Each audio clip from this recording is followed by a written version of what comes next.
Мен ушул маселени мындай бир глобально карасак деп көтөрөт элем.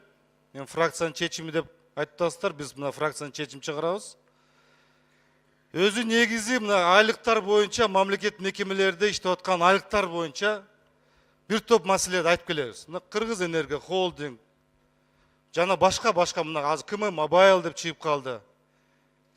Мындай карасак, урматтуу коллегалар, шу мамлекеттик мекемелерде иштеп аткан биздин Кыргызстанды шу саап атышат, эч эле тойбой атышат да.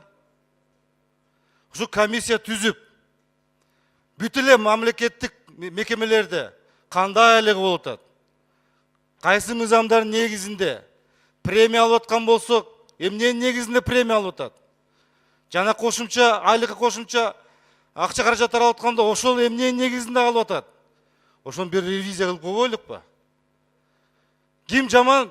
Депутаттар жаман деп айтат. Мына бюджетти алар талкуулап атышат, бюджетти карап атышат, жеп атышат деген сөздөрдү угуп атабыз. Өзү негизи бюджетти биз кармабайбыз. Бюджетти өзү негизи өкмөт кармайт. Айлыктарды ошол дайындайт. Бүт финансы жагынан бүт өкмөт ошо жагынан көзөмөлдөйт.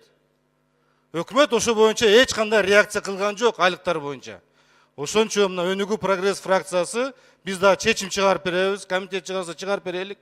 Ошол боюнча биз толугу менен КМ Мобайл болсун, Кыргыз энерго холдинг болсун, баардыгын ошол айлыктар боюнча ревизия кылып чыгайлы. Чоң рахмат.